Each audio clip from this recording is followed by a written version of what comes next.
Hey there, subscribe to my channel, and also press this bell icon so you never miss any new updates, cause whenever we upload new video you will get a notification on your phone. Part 1.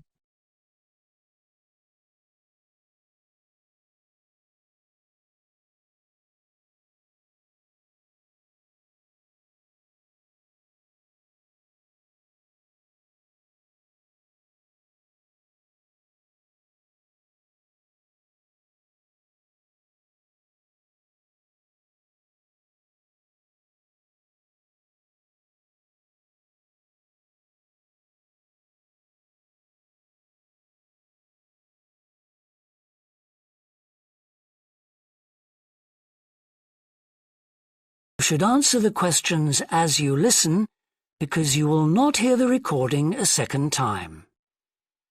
Listen carefully and answer questions 1 to 5. Excuse me? Yes? I wonder if you could spare a few minutes to do a survey on transport. It won't take long. No, that's fine. Oh, lovely. The survey is on behalf of the local council. They'd like to know about what transport you use and any suggestions for improvement. Can I start by asking you how you travelled to town today? Sure, I came on the bus. Great. Now, can I get a few details about yourself? OK. What's your name? It's Louisa Yes. Hardy. Can you spell that, please? Yes, it's Hardie. Great, thanks. And can I have your address? It's 19 Whitestone Road. Oh, right, I know that area. It's Bradfield, isn't it? That's right. Is the postcode GT7? It's actually GT8 2LC. Great. And could I ask what your job is? Are you a student? I've actually just finished my training. I'm a hairdresser. Oh, right. And one more question in this section. What is the reason for you coming into town today? Actually, it's not for shopping today, which would be my normal reason, but to see the dentist. Right. Thanks.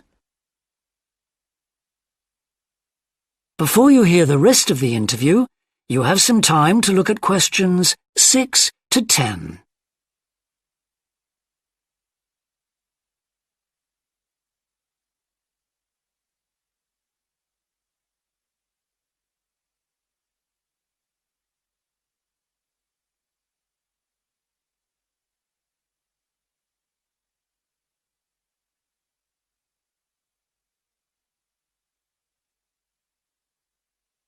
Now listen and answer questions 6 to 10. Now, in this last section, I'd like you to give us some ideas about the facilities and arrangements in the city for getting to and from work. Any suggestions you have for improvements? Well, something I've thought about for some time is that when I do walk and I'm doing a later shift, I think the lighting should be better. Yes, good point. And of course, I think it's a real shame they've been cutting down on the number of footpaths. They should have more of those. Then people would walk more. Yes, right. And I don't think there are enough trains. That's why I don't use them. You have to wait so long. Thanks. And finally, I'd like to ask your opinion on cycling.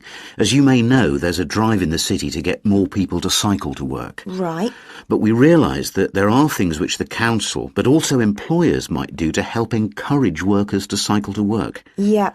Well, I have thought about it, and where I work there are no safe places to leave your bikes. OK. And also, I'd have to cycle uphill, and on a hot day I'd arrive at work pretty sweaty, so I think I'd need a shower somewhere at work. Right. And I suppose the last thing is that I wouldn't be all that confident about cycling on such busy roads.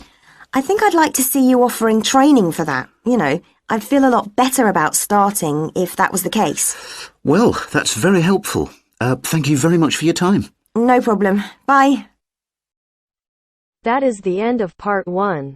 You now have half a minute to check your answers.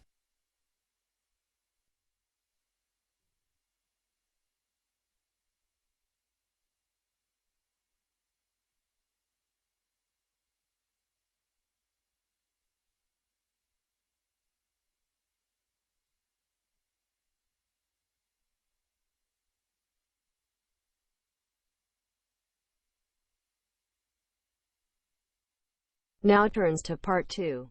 Part 2.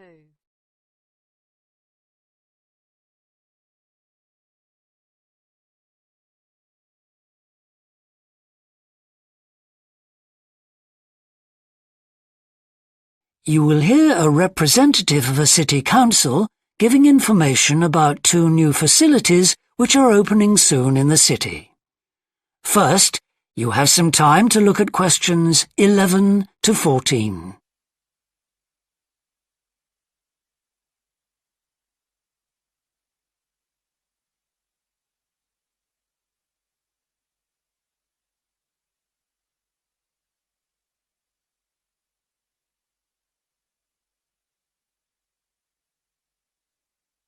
Now listen carefully and answer questions 11 to 14. Good morning. I'm very pleased to have this opportunity to say a little about 2 exciting new developments in the city: the Brackenside open-air swimming pool and the Children's Adventure Playground in Central Park. As many of you may know, the idea for these initiatives came from you, the public, in the extensive consultation exercise which the City Council conducted last year. And they have been realised using money from the SWRDC, the South West Regional Development Commission. First of all, Brackenside Pool. As many of the older members of the audience will remember, there used to be a wonderful open-air pool on the seafront 30 years ago, but it had to close when it was judged to be unsafe. For the design of this new heated pool, we were very happy to secure the talents of internationally renowned architect Ellen Wendon, who has managed to combine a charming 1930s design, which fits in so well with many of the other buildings in the area, with up-to-the-minute features such as a recycling system, the only one of its kind in the world, which enables seawater to be used in the pool. Now, there's been quite a bit of discussion in the local press about whether there would be enough room for the number of visitors we're hoping to attract, but the design is deceptive, and there have been rigorous checks about capacity. Also, just in case you were wondering, we're on schedule for a June the 15th opening date, and well within budget, a testimony to the excellent work of local contractors Hickman's. We hope that as many people as possible will be there on June the 15th. We have engaged award-winning actress Coral White to declare the pool open, and there'll be drinks and snacks available at the poolside. There'll also be a competition for the public to decide on the sculpture we plan to have at the entrance. You will decide which famous historical figure from the city we should have. Before you hear the rest of the talk, you have some time to look at questions 15 to 20.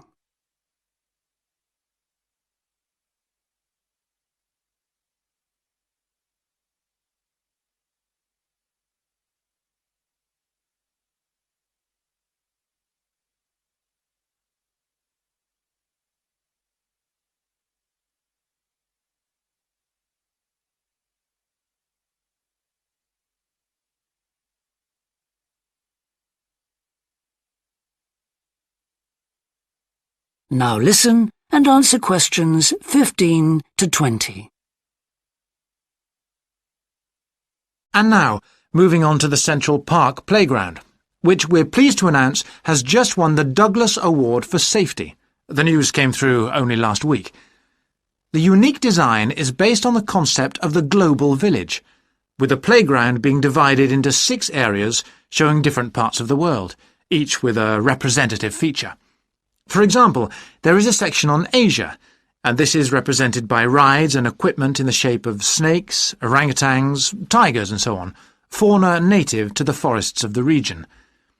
Moving south to the Antarctic, we couldn't run to an ice rink, I'm afraid, but opted instead for climbing blocks in the shape of mountains. I thought they could have had slides for the glaciers, but the designers did want to avoid being too literal. Then on to South America. And here the theme is El Dorado, games replicating the search for mines full of precious stones. And then, moving up to North America, here there was considerable debate. I know the contribution of cinema and jazz was considered, but the designers finally opted for rockets and the International Space Station. Eastwards to Europe then, and perhaps the most traditional choice of all the areas, medieval castles and other fortifications. Then last but not least, moving south to Africa, and a whole set of wonderful mosaics and trails to represent the great rivers of this fascinating and varied continent. Now, the opening date for our global playground is the 10th of July, and again, we'd love to see you there. So, make a date and come and see this magnificent, original new amenity right in the heart of the city. That is the end of part 2. You now have half a minute to check your answers.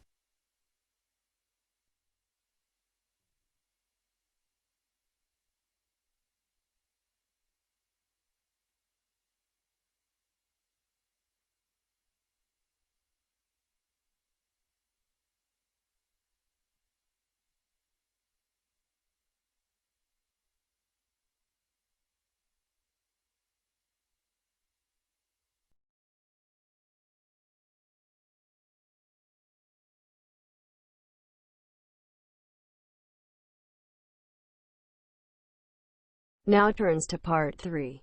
Part 3. You will hear two anthropology students called Victor and Olivia discussing their joint presentation about a Norwegian explorer called Thor Heyerdahl. First, you have some time to look at questions 21 to 24.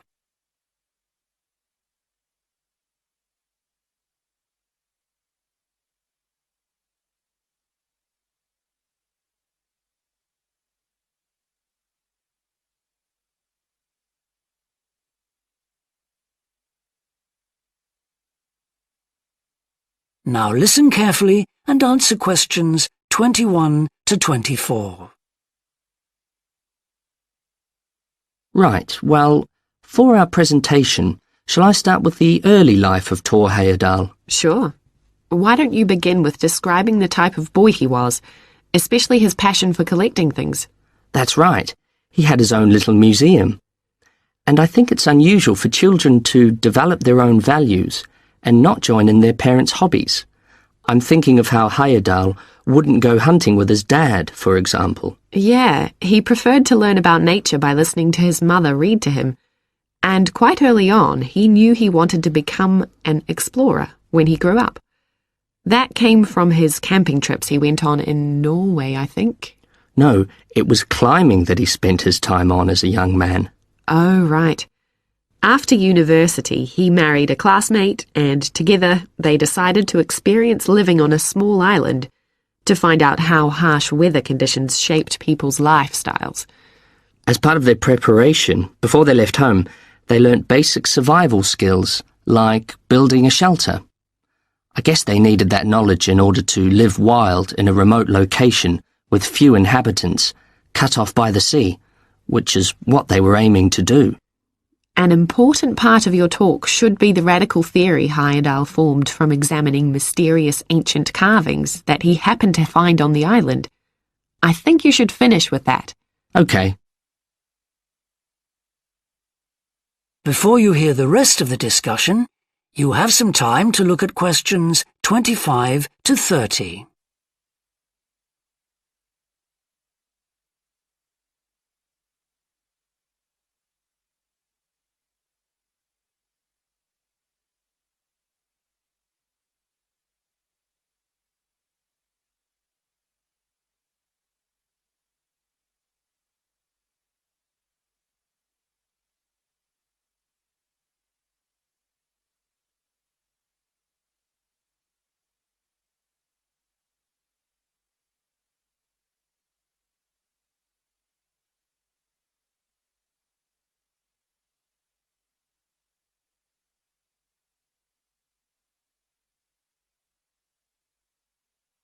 Now listen and answer questions 25 to 30. All right, Victor, so after your part, I'll talk about Thor Heyerdahl's adult life, continuing from the theory he had about Polynesian migration. Up until that time, of course, academics had believed that humans first migrated to the islands in Polynesia from Asia in the west. Yes, they thought that travel from the east was impossible. because of the huge empty stretch of ocean that lies between the islands and the nearest inhabited land. Yes, but Heyerdahl spent ages studying the cloud movements, ocean currents, and wind patterns to find if it was actually possible. And another argument was that there was no tradition of large shipbuilding in the communities lying to the east of Polynesia.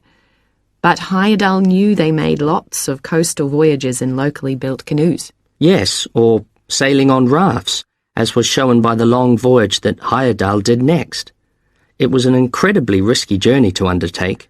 Sometimes I wonder if he did that trip for private reasons, you know, to show others that he could have spectacular adventures. What do you think, Olivia? Well, I think it was more a matter of simply trying out his idea, to see if migration from the east was possible. Yes, that's probably it. And the poor guy suffered a bit at that time because the war forced him to stop his work for some years. Yes. When he got started again and planned his epic voyage, do you think it was important to him that he achieve it before anyone else did? I haven't read anywhere that that was his motivation. The most important factor seems to have been that he used only ancient techniques and local materials to build his raft. Yes. I wonder how fast it went. Well, it took them 97 days from South America to the Pacific Islands. And after that, Heyerdahl went to Easter Island, didn't he? We should mention the purpose of that trip. I think he sailed there in a boat made out of reeds. No, that was later on in Egypt, Olivia. Oh, yes, that's right. But what he wanted to do was talk to the local people about their old stone carvings and then make one himself to learn more about the process. I see. Well, what a great life. Even though many of his theories have been disproven, he certainly left a lasting impression on many disciplines, didn't he? To my mind, he was the first person to establish what modern academics call practical archaeology. I mean that they try to recreate something from the past today, like he did with his raft trip. It's unfortunate that his ideas about where Polynesians originated from have been completely discredited. Yes. Right, well, I'll prepare a PowerPoint slide at the end that acknowledges our sources. I mainly used The Life and Work of Tor Heyerdahl by William Oliver. I thought the research methods he used were very sound, although I must say I found the overall tone somewhat old-fashioned. I think they need to do a new, revised edition. Yeah, I agree. What about the subject matter? I found it really challenging. Well, it's a complex issue. I thought the book had lots of good points. What did you think of the illustration?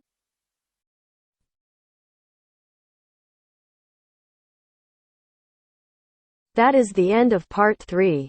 You now have half a minute to check your answers.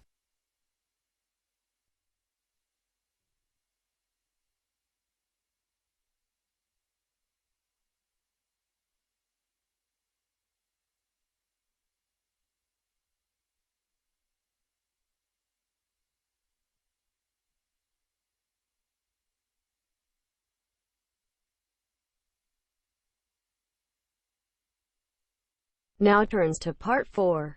Part 4.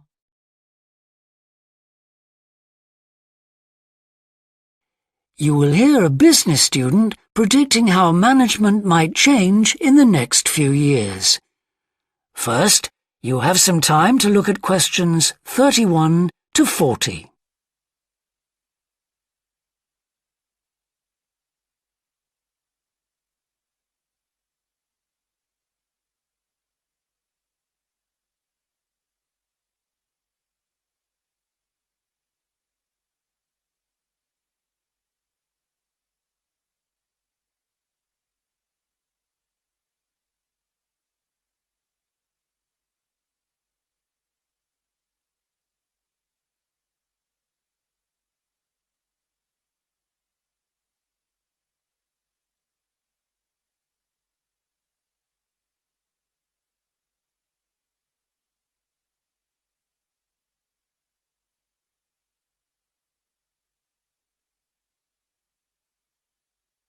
Now listen carefully and answer questions 31 to 40.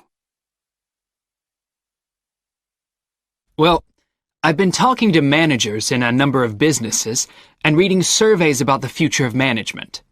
And what I'm going to present in this seminar is a few ideas about how the activity is likely to change in the next 10 years. It isn't a scientific statistical analysis, just some ideas for us to discuss. One area I want to mention is business markets, and I'm sure a really significant development will be a major increase in competition, with companies from all around the world trying to sell similar products. Consumers will have much more choice. For instance, food products sold in Australia might be manufactured in the USA, China, Finland, and dozens of other countries. At the same time, mergers and takeovers mean that governments are actually losing power to major global corporations. We can probably all think of companies that exert a great deal of influence, which may be good for consumers. A third point I want to make about markets is that in the rapidly expanding economies, such as India, China, Brazil, and Russia, demand is growing very fast. This is putting pressure on resources all over the world. I think businesses are becoming more open to external influences. In particular, companies are consulting customers more and more before making their business decisions. Companies are finding out what they want and providing it, instead of making products and then trying to sell them, which is the model of years ago. Another influence is that concerns about the environment will force manufacturers to extend product life cycles to reduce the amount of pollution and waste. And, in some cases, regulation will need to be strengthened. Many societies are much more fluid and democratic, and the structure of companies is changing to reflect that. I think we're going to see a greater emphasis within companies on teams created with a specific project in mind. And when they're completed, the teams will be disbanded and new ones formed. More and more people see work as simply one part of their lifestyle, and not the most important one. And as the workforce is shrinking in some countries, businesses are having to compete for staff instead of being able to choose among a lot of applicants. Typical examples that will attract and retain staff are traditional ones like flexible hours and, something that has been made possible by advances in technology, remote working, with people based at their home, abroad, or almost anywhere they choose.